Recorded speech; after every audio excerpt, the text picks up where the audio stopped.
Muy buenas tardes. Bienvenidos al Cineclub Debate. Vamos a empezar con la película de hoy. Bienvenidos al Paraíso, una película de Alan Parker. A lo mejor algunos de ustedes ya la han visto. Pues vamos a dar inicio. Es un poquito larga la película. Entonces, pues para entrar con la gente del Zoom a tiempo, vamos a iniciar inmediatamente. Nuestros invitados, una está en Morelia y la otra va a venir acá, está Araceli. Y pues bueno, espero que les haya gustado esta película de este gran director, Alan Parker. Supongo que muchos de ustedes habrán visto varias de sus películas. Incluso hay varias que tenía contempladas de este director para el ciclo. Seguramente ustedes se acordarán de algunas de ellas. Y bueno, hemos visto ya varias películas en este ciclo. Parece que la temática reaparece constantemente, el tema de las separaciones, las migraciones, los reencuentros, los traumas de la guerra. En fin,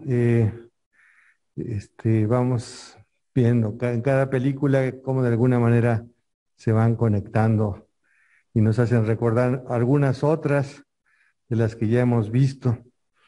Y bueno, hoy tenemos dos invitadas para comentar esta película. Una de ellas es Maureen. Maureen, no sé si ya ande por ahí. Está un poco mal el foco. Vamos a. Sí, ya ando por aquí yo. Sí, ya está Maureen por ahí. Y está con nosotros también Araceli Zamora, quien ya está aquí en la sala, en presencial, para hacer el comentario. Si se escucha bien por allá, nos pueden avisar si tienen buen sonido. Eh, Araceli, ¿quieres empezar tú o Maureen? Tú empiezas. Muy bien. Adelante, bienvenida, Araceli. Bueno, pues, sí. Bueno, les voy a comentar un poquito algunos aspectos del director. Eh, bueno, esta película tuvo varios premios. Eh, Se presentó en la competencia oficial en el Festival de Cine de Cannes de 1990 y la película fue nominada en la categoría de Derechos Humanos en los premios de la Sociedad de Cine Político de 1992 y uno de los actores fue nominado como el mejor artista joven, le dieron un premio como de reparto. Bueno, el director Alan Parker nació en Londres, en Inglaterra, el 14 de febrero del 44 y murió el 31 de julio del 2020. O sea, apenas. Fue director y productor de cine, escritor y actor británico. Trabajó tanto en la industria del cine del Reino Unido como en la de Hollywood. Y bueno, tuvo varios premios y reconocimientos. En el 2002 fue nombrado comendador del Orden del Imperio Británico. En el 2005 recibió un doctorado honoris causa en Bellas Artes por la Universidad de Sutherland. Bueno, su filmografía es muy exitosa. Por ejemplo, dirigió varios musicales muy exitosos, como fue una que llamó Bugsy Malone, el nieto de Al Capone, que esa la dirigió en el año del 76 y tuvo varios premios. También dirigió otra musical en 1980, que fue la de Fama. No sé si la recuerdan, que hasta se hizo una serie de esa película. También otro musical fue la de La Pared de Pink Floyd. Él decía que dirigió varios musicales, ¿no? Como de Pink Floyd, La Pared. Otro musical muy premiado fue el de Evita, ¿no? De adaptación musical de Lloyd Webber. Y en fin, y no se diga sus películas multipremiadas como El Expreso de Medianoche. ¿Se acuerdan de esa película también impresionante? Impresionante esa película. Las hojas. Entre los insectos y la humedad, ¿no? El Expreso de Medianoche. Otras muy premiadas.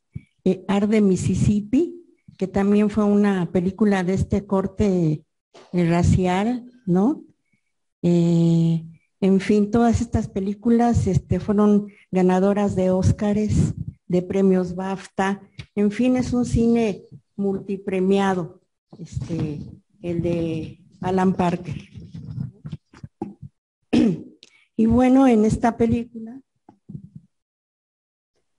Alan Parker vuelve aquí a tratar un tema de compromiso sociohistórico, como ha hecho en casi la mitad de sus películas. Entre ellas tenemos El Expreso de Medianoche, una crítica al sistema penitenciario turco. Birdy, donde narra los trastornos de un joven enrolado para la guerra de Vietnam. Arde Mississippi, en la que analiza la América profunda del Ku Klux Klan. O Las cenizas de Ángela, retrato de una infancia de miseria en una ciudad irlandesa. En Bienvenidos al Paraíso, denuncia un hecho histórico poco conocido, como es el papel del gobierno estadounidense frente a los americanos de origen japonés durante la Segunda Guerra Mundial, en donde tras el ataque japonés a la base naval de Pearl Harbor, empieza a sentirse cierto rechazo social hacia los residentes de ese origen, que algunas veces deviene incluso en violencia callejera contra ellos. El gobierno decide internar a las familias japonesas en campos de concentración para tratar de controlar la situación. Basado en ese hecho, Alan Parker escribe un guión en el que a través de esta historia, un tanto ignorada por muchos, nos recuerda el peligro de la intolerancia racial y del mesianismo blanco, supremacía siempre señalada en diferentes contextos hasta la fecha, alentada desde esferas gubernamentales estadounidenses.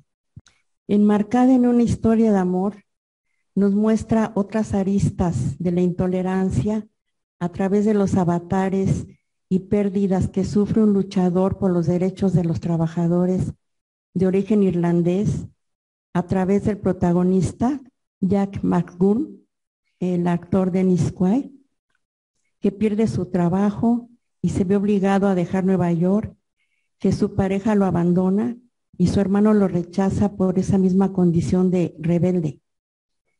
Y una vez instalado en Los Ángeles, en el barrio de Little Tokyo, cuando encuentra un trabajo en un cine que pertenece a un inmigrante japonés llamado Hiroshi Kamagura, y de cuya hija Lily se enamora, recibe el rechazo de los padres de ella, no aprobando la relación y teniéndose que casar con ella sin esta aprobación.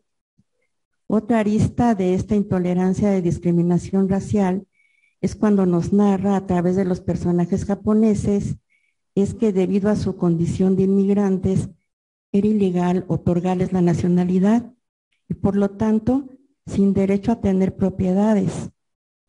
Cuando el gobierno decide internar a los japoneses en campos de concentración, violando sus derechos aún a los propios hijos ya ciudadanos norteamericanos, Lilia acompaña a sus padres, por lo que se ve obligada a abandonar temporalmente a Jack. Él, por su parte, tiene que enfrentarse a sus propios amigos para poder continuar con su matrimonio. Esta será una dura prueba para los dos, pero intentarán salvar su unión por encima de las circunstancias históricas. Alan Parker envuelve toda esta historia verdadera de racismo, discriminación, rechazo, venganza, violencia, en el amor de una pareja. Quizá el amor como símbolo de unión, en este caso entre dos culturas. En fin, Bienvenidos al Paraíso fue una gran sobreproducción de Hollywood, superproducción de Hollywood, basada en hechos reales con la que el realizador lanza un sólido alegato contra el racismo. Eso es todo, muchas gracias. Muchas gracias, Araceli. Bueno, vamos a probar este sonido. Ahora vamos a escuchar a Maurín Elena. ¿Nos escuchas, Maurín? Yo sí, ustedes allá, ¿sí se escucha bien? Bueno, pues voy a hacer el atrevimiento de leer, como siempre, para no cantinflear tanto. Bueno, pues ahorita me resuena, ¿no? El Bienvenidos y el título de la película, El Bienvenido al Paraíso. Y ante ese título, bueno, y todo lo que suscita la película, voy a iniciar con un epígrafe con Freud, ¿no? Que siempre ahí mi bastón. Dice, siempre es posible ligar en el amor a una multitud mayor de seres humanos, con tal que otros queden fuera para manifestarles la agresión. Bueno, esto lo dice en El malestar de la cultura.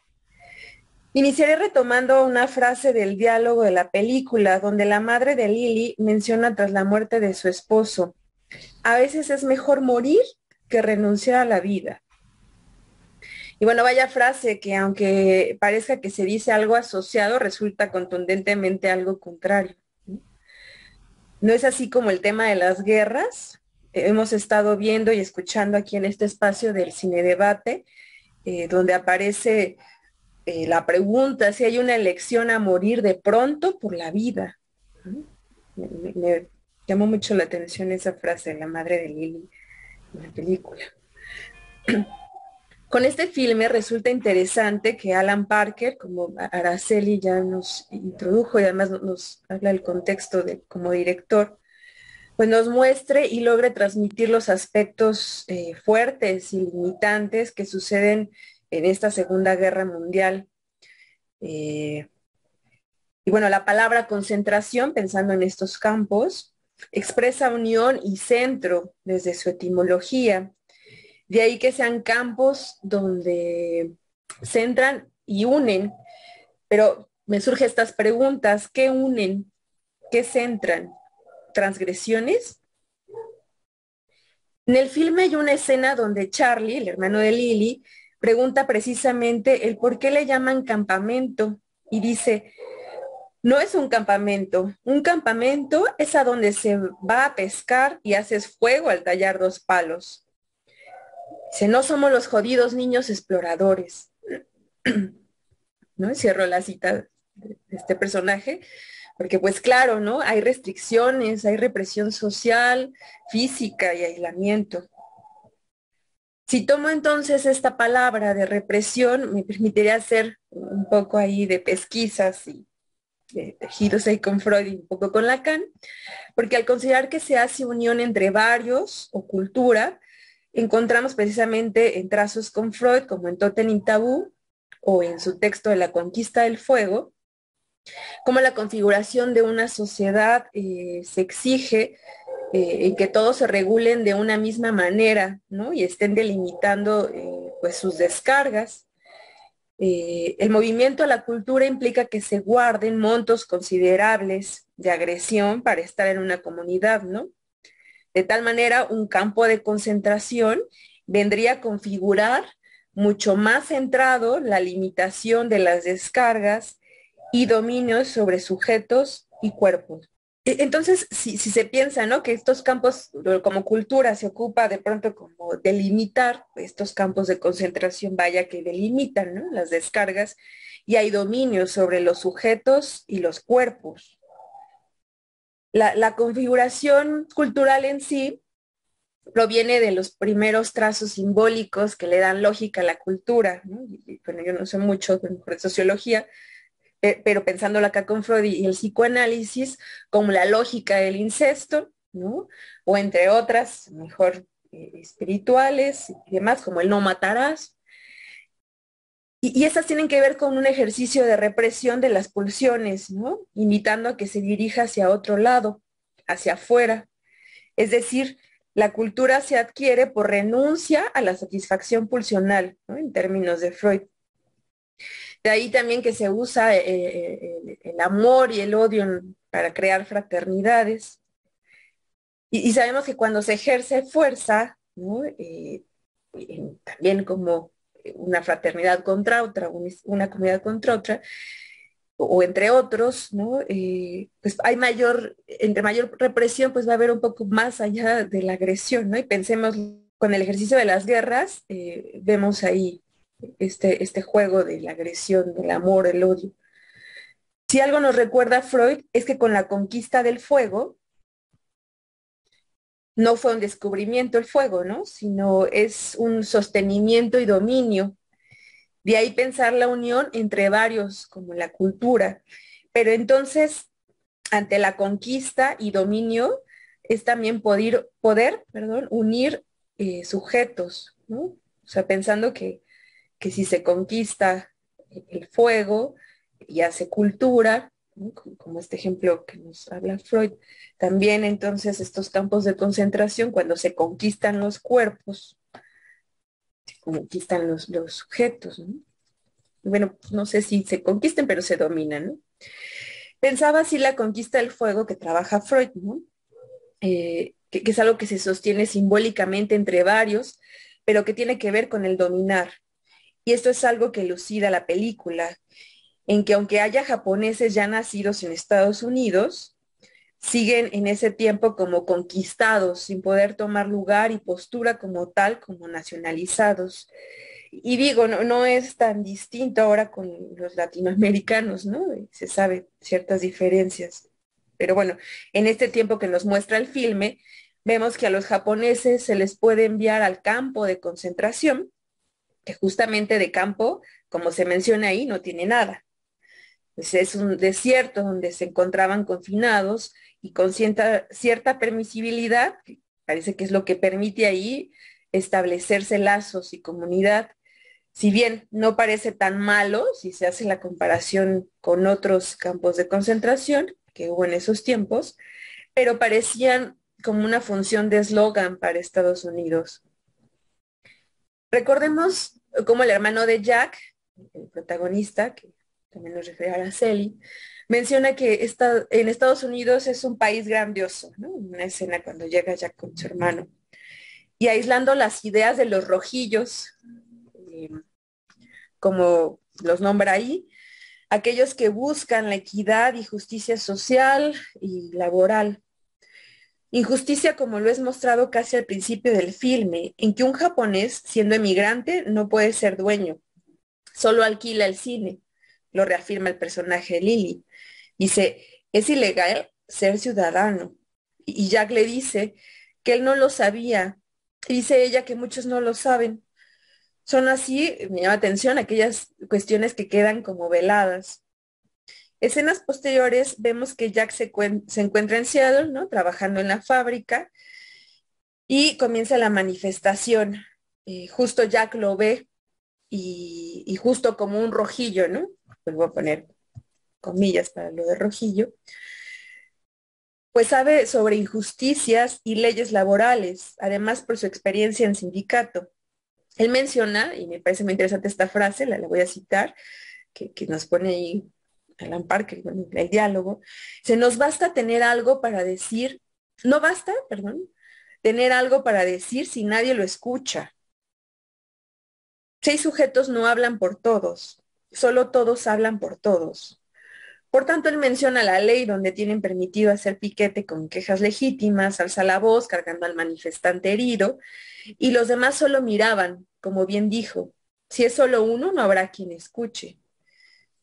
Esto me hizo recordar un poco la importancia de la sanción en la propuesta de Lacan en el seminario 3 sobre la psicosis, pues se requiere quien sancione al delirante, ¿no? Delirante porque es aquel que sale del surco, de lo normalizado, ¿no? La sanción entonces como un recibimiento de lo que se escucha para que no haya más deshiladero, en este caso, pues, agresiones, para que haya algo ahí que promueva lo simbólico. Y hago la pregunta, ¿no? ¿Qué más simbólico que las leyes? Posterior a esto pasa el ataque de Pearl Harbor y justo Lily regresa al pequeño Tokio, ¿no? O la pequeña Tokio. Y como Nessie. Y vaya coincidencia fílmica, dramática, en que se deviene la vigilancia estadounidense como una defensa persecutoria, ¿no? Con el eslogan este de el extranjero enemigo. De ahí escenas posteriores se muestra cómo hay que deshacerse de lo que no les permiten llevarse como objetos, como los boletines de calificaciones, que la madre de Lily se pregunta, ¿cómo sabrán cómo les iba? Ahí en sus clases. Y hace pensar con esto de las guerras, cómo posibilitar llevar con uno los registros de las historias. Y así japoneses que nunca han estado en Japón son pretendidos de ser reenviados a Japón. Lily le dice a Frankie, a su hermano menor me parece, que tampoco ella ha estado en Japón. Curioso la duda de si los enviarán a Japón como si fuese un reenvío cuando nunca han estado. En el campo de concentración se formaban para todo, se dice en la película. Y dicen ahí, parecía que pasábamos la mitad de la vida formados. Fingían como si no hubiera cambiado sus vidas. Y como vemos en este filme, y se puede ver en algunos documentales de estos campos de concentración de los japoneses, pues sí se establecieron escuelas, tipo estancias de niños, trabajo para los adultos, ¿no? Trabajo que mal pagado, pero trabajo, y hasta concursos, ¿no? Como de entretenimiento. Luego en la película Lily comenta que se anda diciendo que les han dado raciones del ejército con salitre para reducir la libido, ante lo cual ríe en esa escena cuando está con Jack y menciona pues que no es verdad. Pero no obstante es interesante se mencione entre la gente que algo dan para reducir la libido. Y me pregunto, quizás sean las jornadas duras de trabajo, regresando a la reflexión esta de Freud sobre la dominación, inhibición y conquista que establecen las culturas. Charlie al cuestionarse, el hermano Brian, se cuestiona más con la cultura japonesa, pues duda de su padre de haber sido informante de la FBI. Con ello es posible recordar a Freud en 1921, cuando habla sobre las masas, en que el humano puede quedar inmerso en el fenómeno colectivo y es capaz de renunciar a sus emblemas identificatorios más preciados en pos de una identificación común. Pensemos ahí en Charlie cómo se identifica más con los japoneses que pronto con su familia, aunque son japoneses también, pero vaya como ahí ese movimiento de masa. Es así un movimiento en principio de aislamiento a los japoneses, posteriormente una unión entre ellos y después una segregación. El tema de segregación es usado también con Lacan en su proposición el 9 de octubre, ¿no? Y lo asocio acá con el campo de concentración porque delimita la exclusión de otros y que necesariamente tiene su origen esto con la segregación. Pues Lacan, hago este tejimiento porque hay algo interesante que nos dice. Dice, solo conozco un origen de la fraternidad, es la segregación. En la sociedad, todo lo que existe está fundado en la segregación. Nunca se ha terminado completamente con la segregación. Nada puede funcionar sin ella. Es el efecto del lenguaje. Dado a esto, la segregación podría ser una forma que adopta el lazo social concentranario, ¿no? Como hay en los centros. Quizá podría existir una segregación particular para cada lazo social. La película, al ser una creación, también nos muestra, ¿no? No solamente esto de la segregación, el aislamiento, sino también partes de creación, como hacer una silla para sentarse horas, como lo hace el abuelo Kawamura, algo así, no sé pronunciarlo. Y decía ahí Lily cuando narra en la película, ante el ansiar tener una vida en el campo de concentración, decía, es un país hermoso si es que tienes ojos para verlo, pero de pronto todos nos sentíamos como un ciego que se asoma por la cerca, ¿no? De nuevo esto, algo cercado, segregado. Aunque siempre devenía la pregunta de que se hacía Lili, ¿no? Campo, ¿no? O sea, si estaban en un campo, que si se respondía más bien era como lo grita Lili en una escena, ¿no? Una maldita cárcel al aire libre. y donde a veces parecía que lo que hacían más era despedirse. Entre el diálogo en el filme se dicen estas cuestiones, ¿no? Que me parecen interesantes retomarlas y ver qué les suscita a los demás, porque decía, no era posible perder nada más, ya habían perdido bienes y seres queridos. Además, acá hacia el último está esta frase que se dice, la bomba de Hiroshima tenía que ser el fin, ya no era soportable más y sabemos que se vino más. Y después de lo insoportable, Lily en este filme le cuenta la historia de las muertes a su hija. Eso me parece también muy interesante para comentarlo acá, ya para cerrar, porque pues es parte de su historia. Si estamos pensando en la segregación, el dominio, pero el que lo transmita, esa niña que estuvo ahí, pero que quizá no se alcanzaba a entender todo lo que estaba pasando, pues es interesante que ella se lo cuente y le cuente las muertes y lo que pasa con todos. Y algo que retomo acá con la psicoanalista Dawan, ¿no? Que nos ha compartido es que si algo permite historizar, aún con los traumas y pérdidas y situaciones insoportables, como en las guerras, y segregaciones y aislamientos, dominios, ¿no? De pronto eso que importa es historizarlo, ¿no? Un poco para no enloquecer. Por eso me llama mucho la atención cómo se termina un poco ella narrando la historia, sus historias de ellos y hablando de lo insoportable, ¿no? Pero pasándolo, ¿no?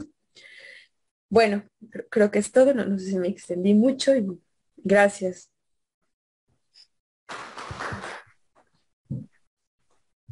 Gracias, Maurín. Bueno, pues muy interesante los dos comentarios. Creo que dan bastantes puntos ahí como para tratar de iniciar una discusión, ¿no? Este tema del campo, ¿no?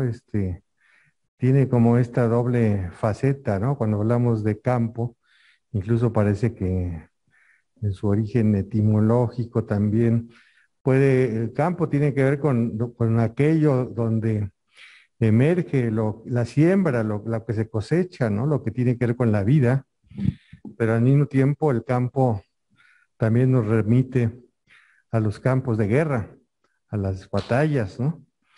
Entonces, ya desde ahí podemos pensar en qué clase de campo están ellos, ¿no? Donde por otro lado debe haber sido tremendo para los que vivieron en esa situación. En muchos otros países pues también se ha vivido y se sigue viviendo. Eh, Ser extranjero de la tierra en donde naciste, ¿no? Porque yo veía que al principio pues ellos estaban totalmente adaptados, eran pues como gringos, californianos, se cantaban las canciones, hablaban perfectamente inglés, muchos no hablaban japonés, aunque por otro lado era eso interesante y yo creo que eso lo vemos mucho en los grupos que migran, ¿no?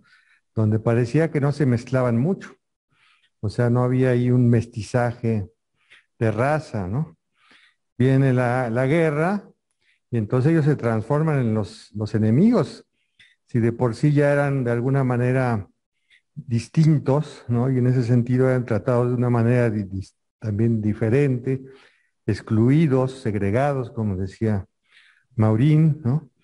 Eh, pero parece que llega ese momento donde están en ese campo donde no tienen nacionalidad, no son ni japoneses, porque si irían a Japón no los reconocerían como japoneses, no son americanos porque tienen los ojos rasgados y son los enemigos con los que están peleando, ¿no? Yo no me imagino qué hubiera pasado con ellos si Japón gana la guerra, ¿no? Japón y sus aliados, ¿no? Eh, entonces sí ni eran japoneses ni eran estadounidenses y al mismo tiempo eran los enemigos, los japoneses, ¿no? Debe ser una situación muy compleja a nivel psicológico, emocional, ¿no? Bueno, el único personaje que, tal vez por su propia historia también, que siempre está combatiendo, ¿no?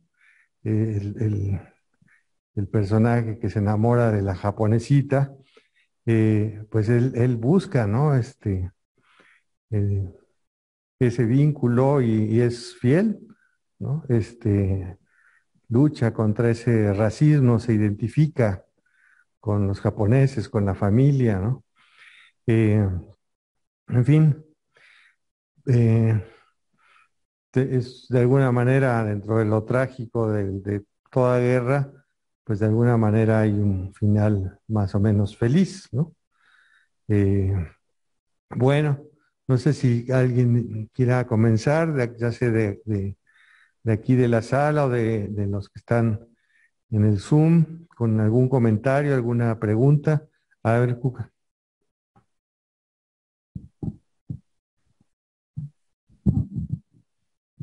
Buenas tardes, muchas gracias a Aileen y a la psicoanalista, porque verdaderamente los dos comentarios me gustaron mucho, son muy interesantes.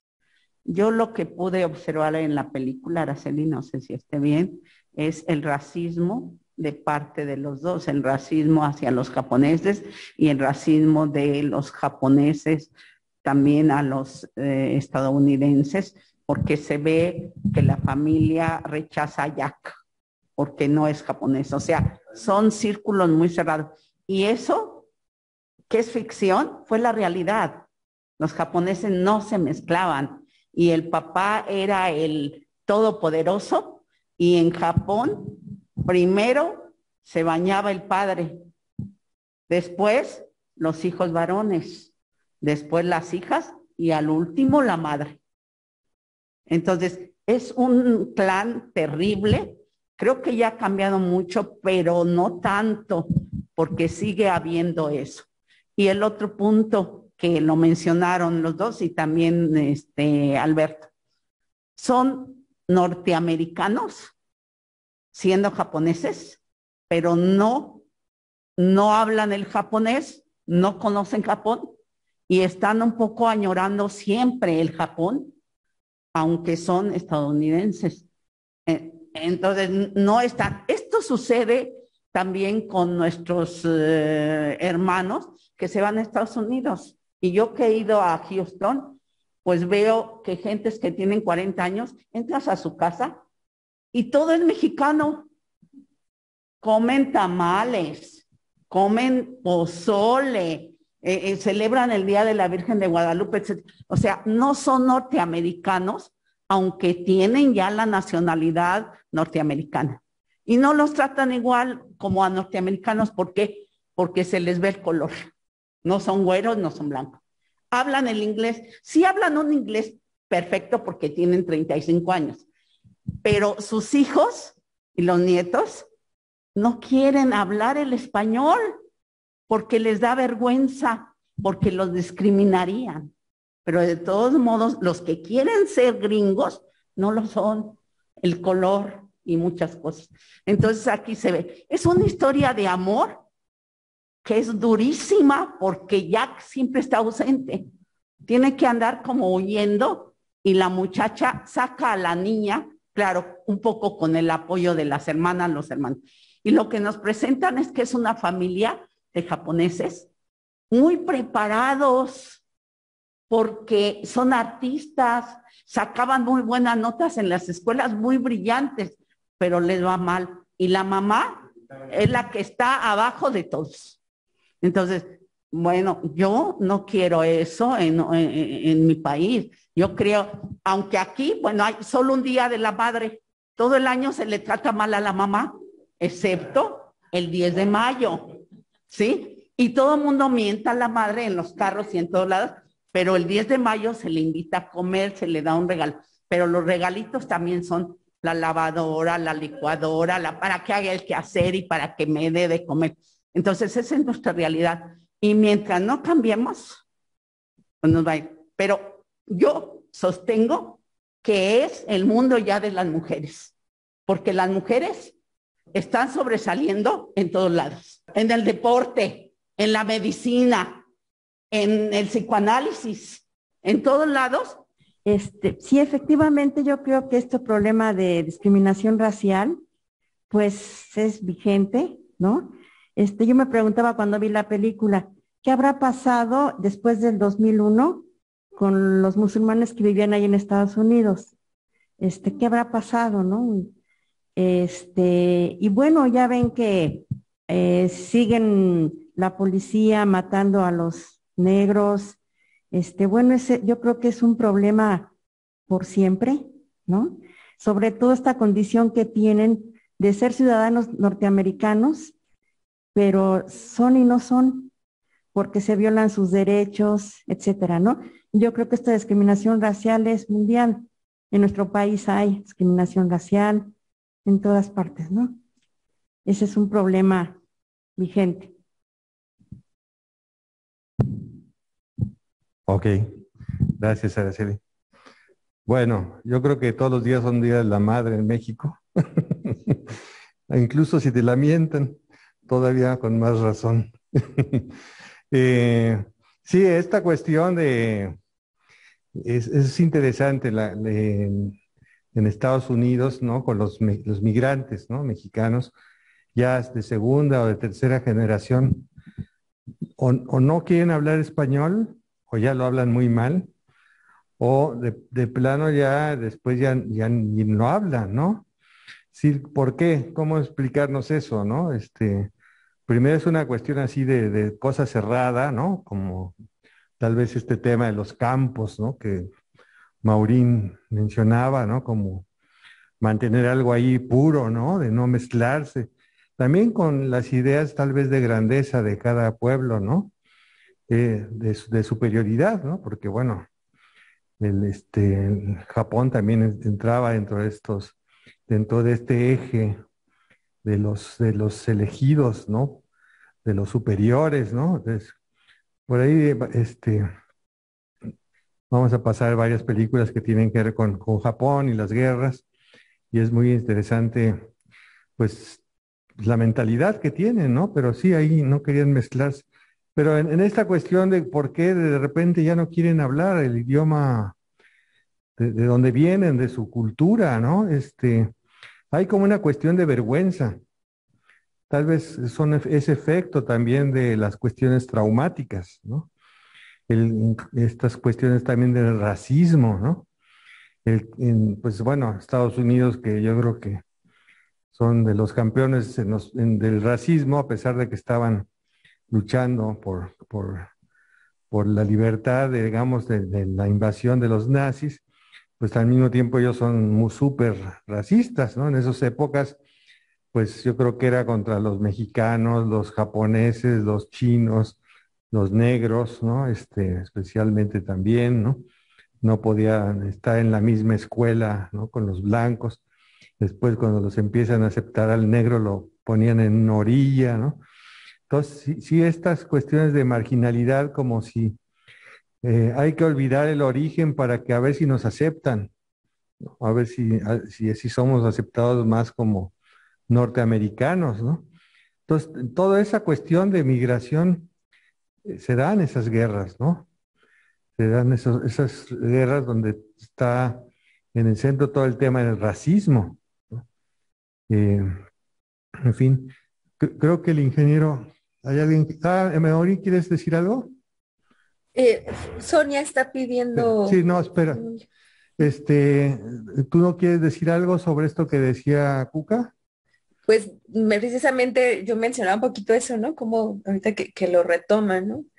Si bien pasaba, nos muestran ahí con los japoneses, pero que hay precisamente de los mexicanos que se encuentran allá o latinoamericanos, ¿no? Y también con ciertas limitaciones que se están viviendo allá, precisamente desde el asunto de tramitar sus residencias, etcétera, ¿no? Pero sí es interesante también esa parte, como hay como un desligamiento también de su nación y a la vez como un énfasis, ¿no? De soy mexicano y ando comiendo tamales, ¿no? No sé, es interesante. Bueno, a ver, el ingeniero te había pedido la palabra. Si quieres, desde acá. Bueno, pues vemos que nos invade en nuestra vida cotidiana la política y esto de las guerras son derivadas de los intereses de nada más de los políticos y de ciertos países. Empiezan las diferencias en un discurso de odio, en estás mal y yo estoy bien, o ustedes están mal y nosotros estamos bien. Se van haciendo los partidos y se va partiendo la ciudadanía y se van partiendo las amistades y se va partiendo las relaciones y también se parten la cabeza en las guerras de la forma más inútil y de la forma más absurda, acerca de la idea de la patria que se va metiendo y México es uno y México es lo máximo, o Turquía, o Estados Unidos, o el que tú quieras. Pero la patria no es más que un agujero negro que se traga todo, todo y está lleno nada más de los intereses políticos. Hablando del psiquismo, cómo afectan las guerras, pues no se vio aquí bien en esta película acerca de la conducta del protagonista, donde ella afortunadamente se queda junto con su familia y junto con sus tradiciones, y mal que bien están juntos y unidos, pero el otro está solo y con el conflicto mental de tener que ir a la guerra a matar japoneses, donde los van educando con la bayoneta calada a atacar a una figura de un japonés, siendo que él tiene una hija y una mujer japonesa.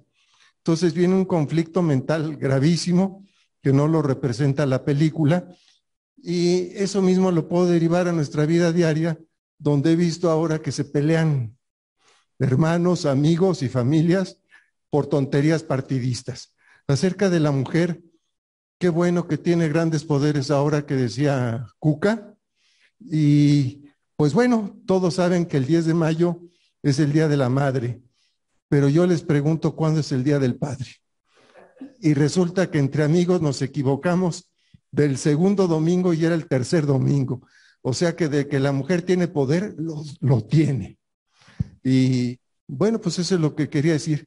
La patria es una idea virtual absurda. Dice Cuca pero sigo siendo el rey. Bueno, Araceli, ¿quieres comentar algo? Pues no quería, pero pues sí, las mujeres mandamos en nuestra casa y no que le pregunten a los señores. Bueno, pues efectivamente, esto que mencionas del psiquismo, efectivamente debió reflejarse el conflicto. También se vio reflejado en el hijo, que finalmente decide cómo adoptar su nacionalidad norteamericana, ¿no? Y irse a la guerra, ¿no? Finalmente ahí sí se ve un conflicto, sobre todo cuando hacen la pregunta, que les hace el cuestionario. ¿Qué debemos decir? ¿Sí o no? ¿No? Ahí como que tomando una decisión, si tomo mi papel de norteamericano o no, y uno de ellos lo decide, ¿no? Ahí se refleja alguna situación.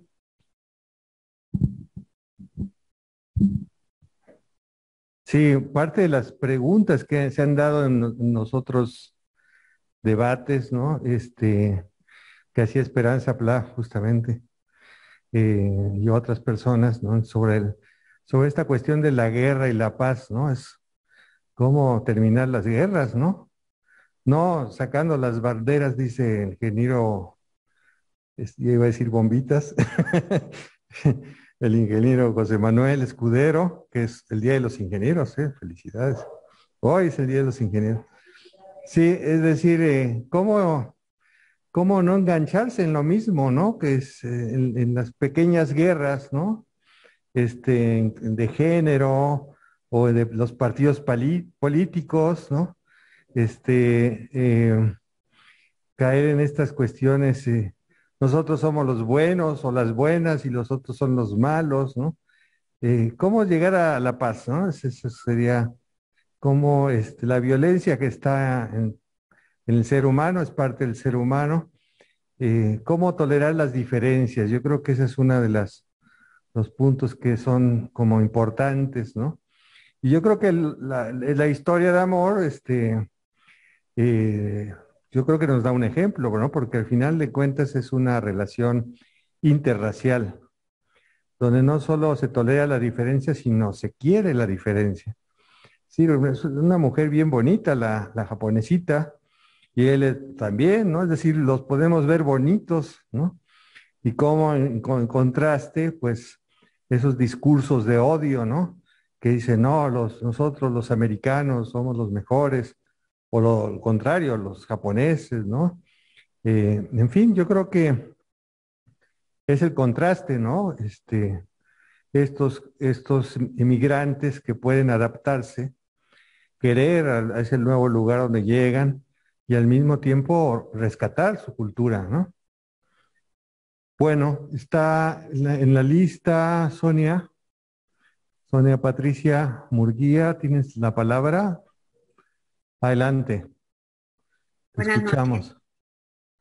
Pues bueno, yo quería comentar porque pues tuve la oportunidad de vivir 7 meses en Japón hace mucho tiempo y pues quería opinar sobre esto que dicen de la mujer como que está al final. Yo creo que lo que pasa es que lo pensamos desde nuestra propia referencia cultural y yo creo que no, o sea, si se fijan, le hablaban a la mamá y llegaban mamá y pues le daban el lugar de la madre. Eh, Generalmente en Japón, pues sí, el hombre tiene un lugar importante y para ellos es lo mejor que les puede pasar es que el primer hijo sea hombre. Y por ese lado podríamos pensar que son como machistas.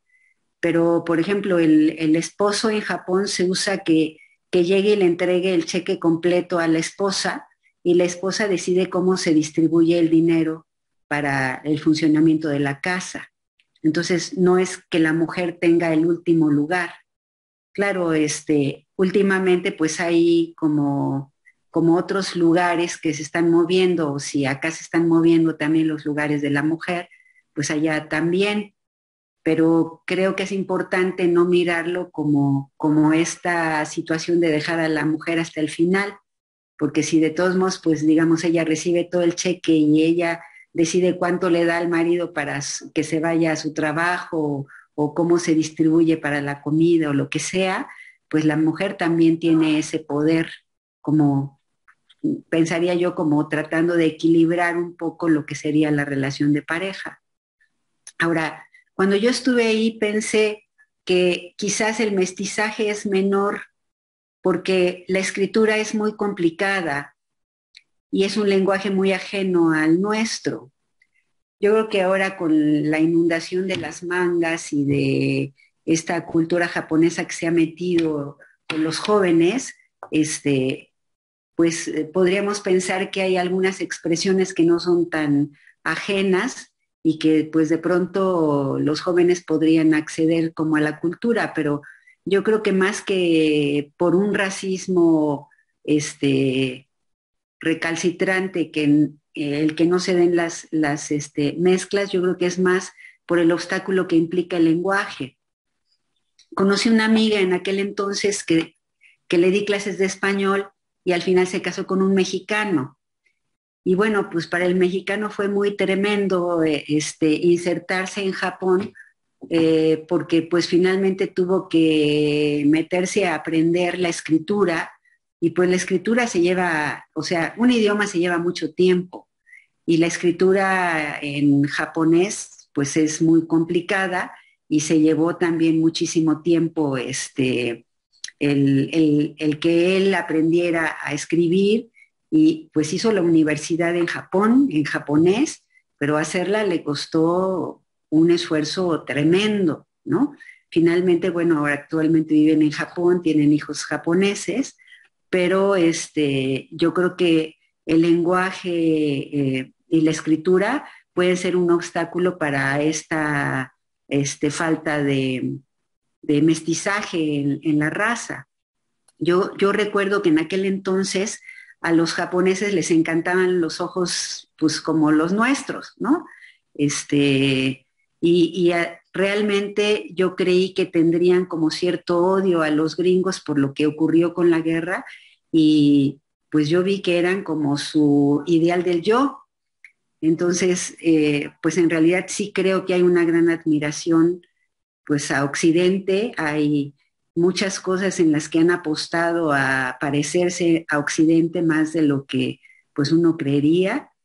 Y bueno, vi, por ejemplo, que admiraban muchísimo a Lennon por haberse casado con una japonesa, ¿no? Claro, en estos casos, pues Yoko vivía en Londres y hablaba inglés, y en la película, pues también estos japoneses hablaban inglés y ayudaban a que, creo yo, por este obstáculo del lenguaje, favorecía que se diera el mestizaje, porque aquí tanto la chica como el protagonista, los dos estaban dispuestos a establecer ese vínculo y no, digamos, lo que yo entendí en la película que decía que en Los Ángeles no se podían casar, pero pues en Seattle sí se podían casar, ¿no? Entonces no era un obstáculo ni siquiera de la familia de los japoneses. Claro, ahí se ve claro que el padre quería que se casara con el japonés,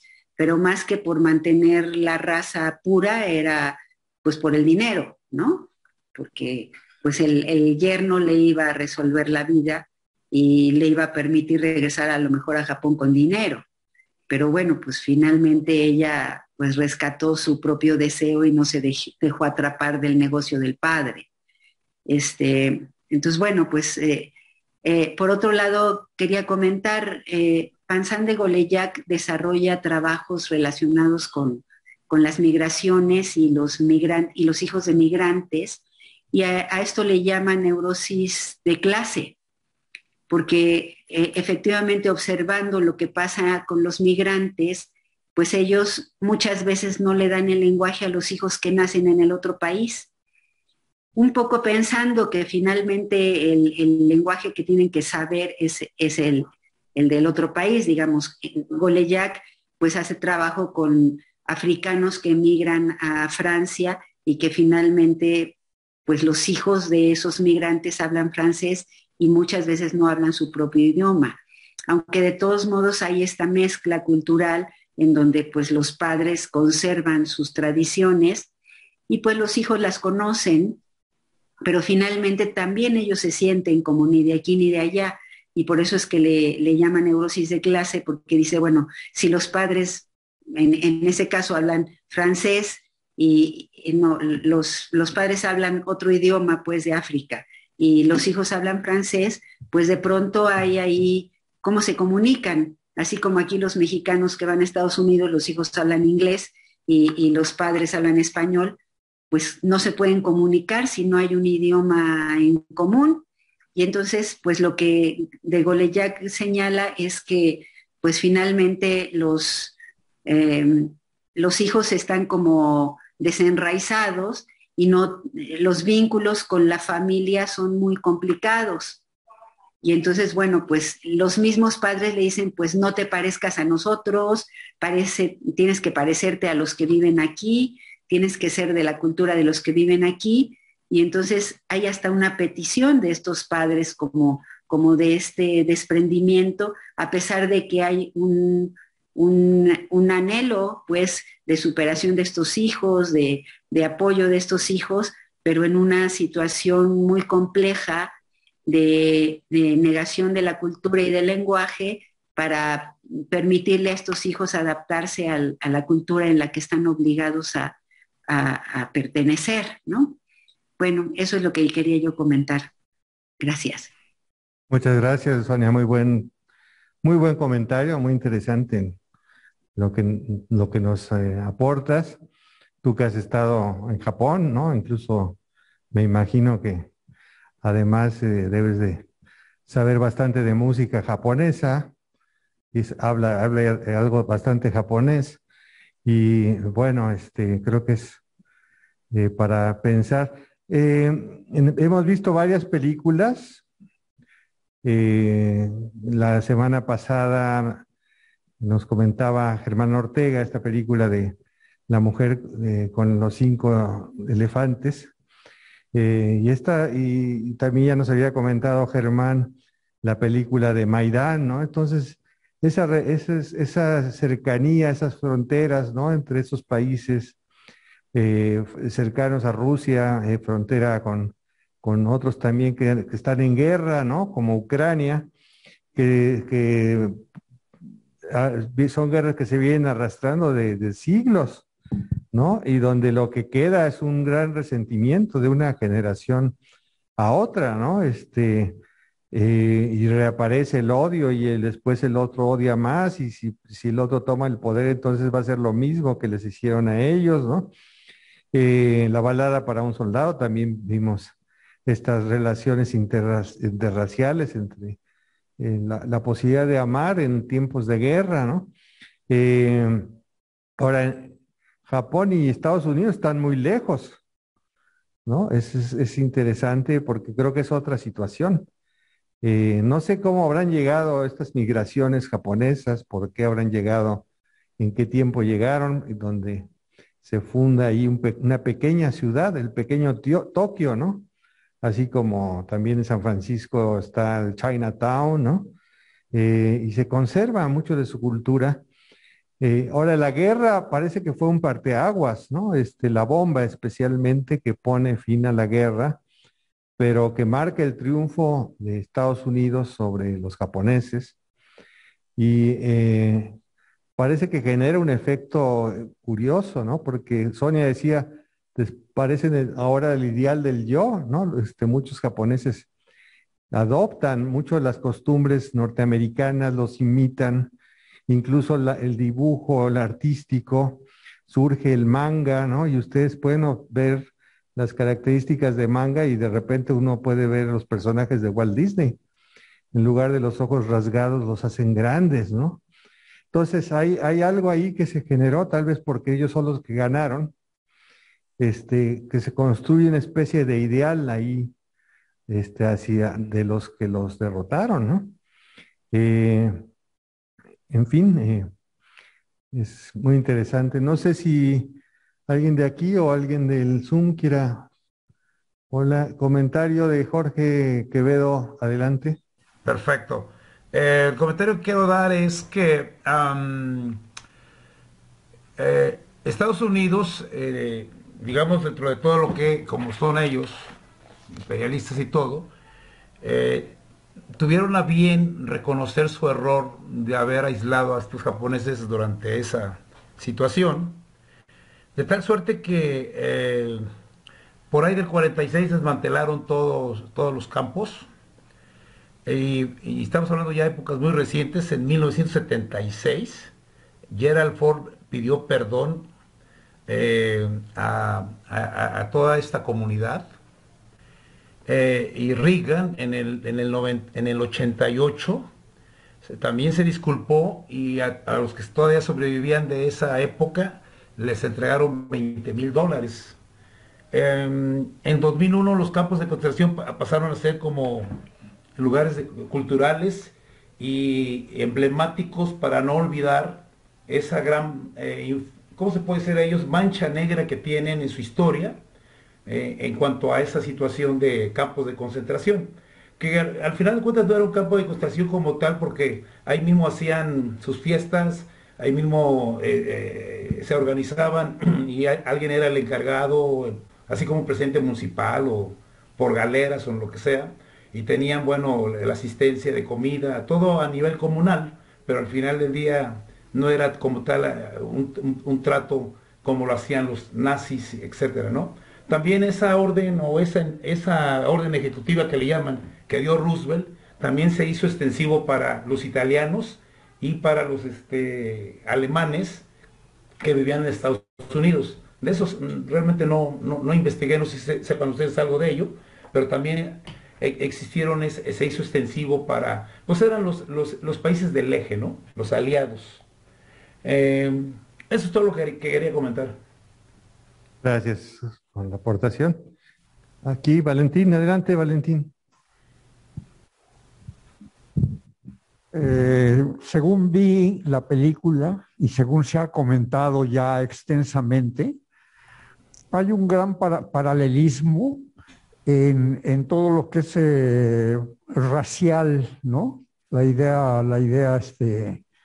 de los complejos raciales, en el caso de la película contra los japoneses, pero hay el paralelismo de que en Estados Unidos principalmente el odio racial es actualmente contra los latinos.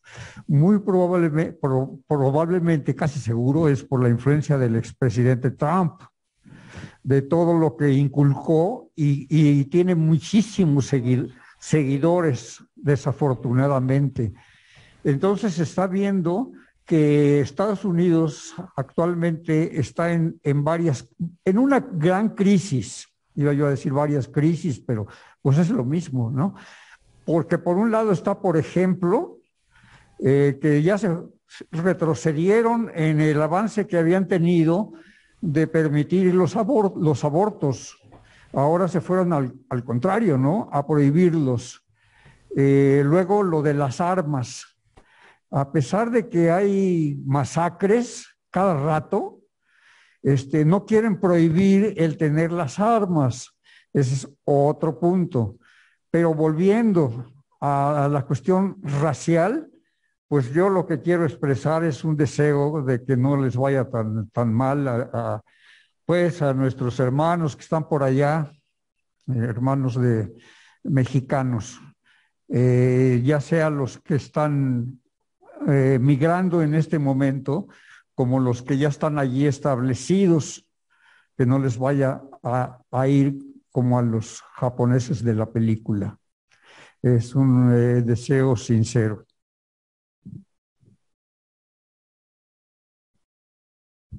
Sí, muchas gracias, Valentín.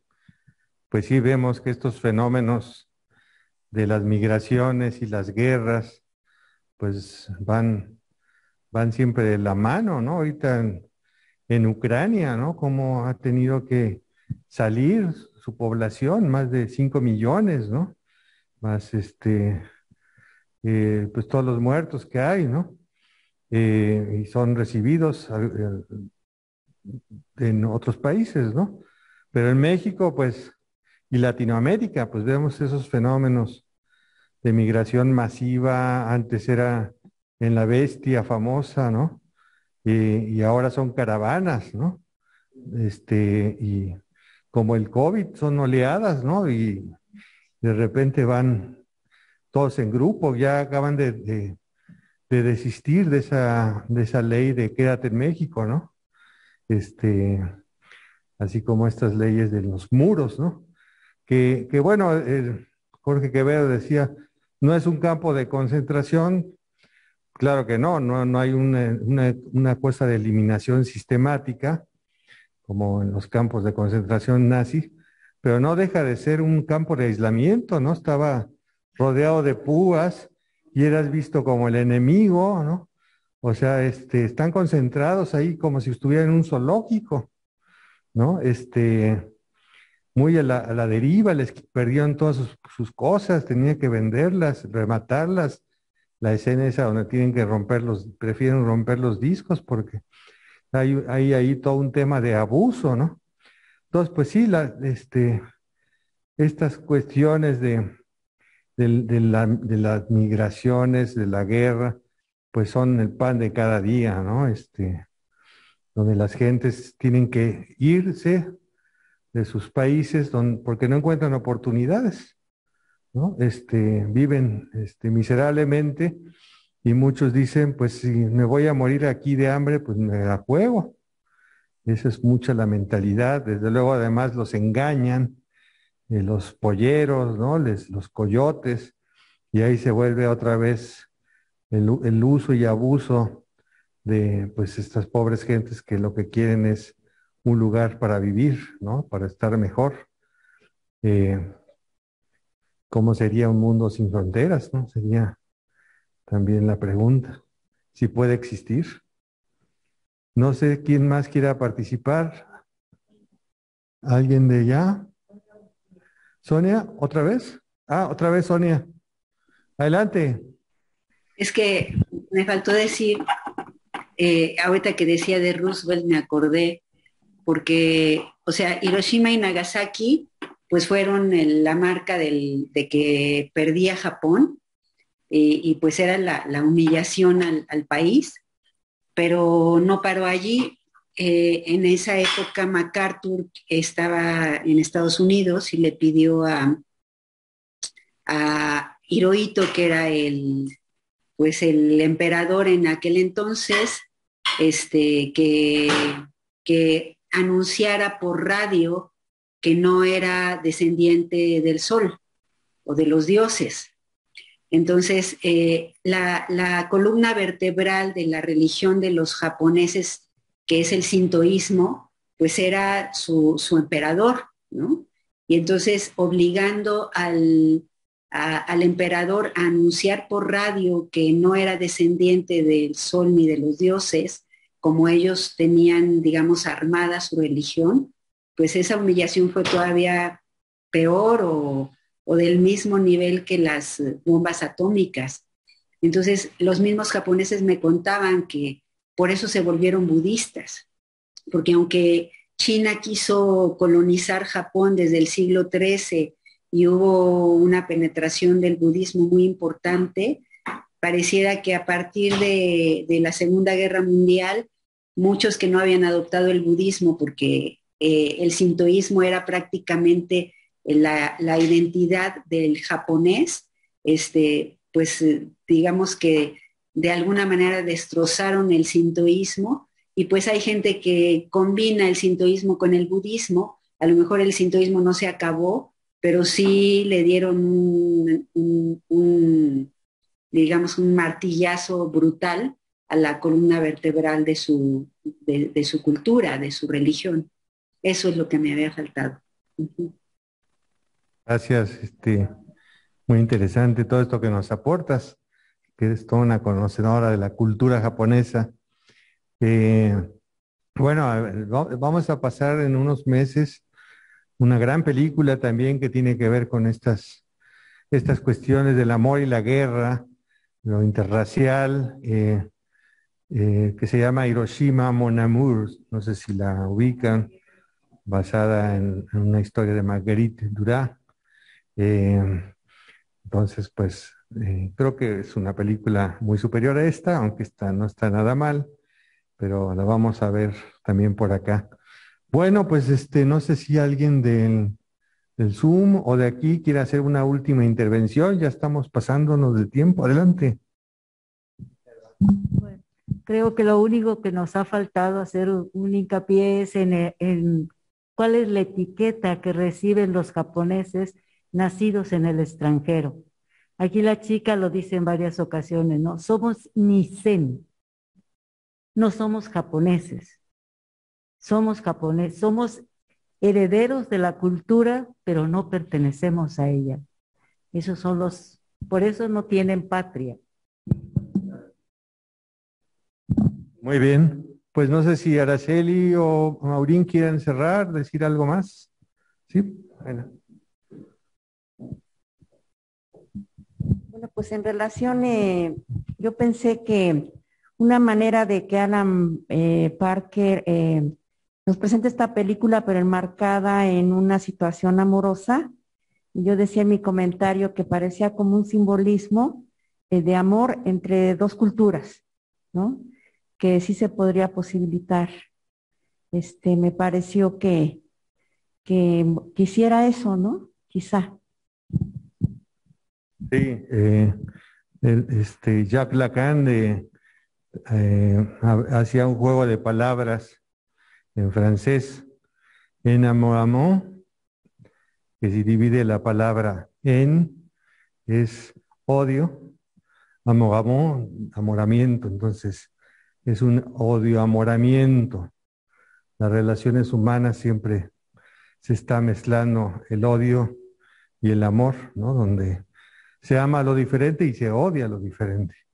El otro también tiene algo que a mí me falta y por eso mismo ya es suficiente para que si no me lo da, me enoje y le reclame, ¿no? Y saque la pistola, ¿no?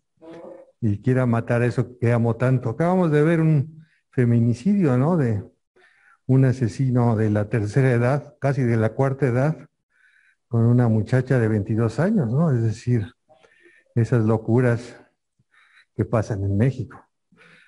Maurín, te toca concluir. Pues no, nada más, yo creo que resaltar esto que comenta tanto Sonia como Araceli, ¿no? Ese relación entre culturas, pero que tejiendo un poco con esto de Sonia, ¿no? La importancia del lenguaje, del encontrarse en la palabra, entre otros, que justo yo creo que lo veíamos en las otras películas anteriores, ¿no? Que en estas guerras, hasta que se encuentran con ese otro con el que están peleando, ¿no? Y se hablan, entonces se ven como otro igual, ¿no? Como un semejante, ¿no? Entonces, bueno, también eso me resulta interesante tejer con esto de Sonia y Araceli. Y pues no, nada más, gracias. Bueno, pues muchas gracias a nuestras compañeras por sus interesantes comentarios y lo que han aportado a todos ustedes aquí y allá. Cuídense mucho, estamos en la quinta ola y pues recurran al alcohol, no para que se emborrachen, si quieren un poquito, sino límpiense bien las manos ahorita que salgan.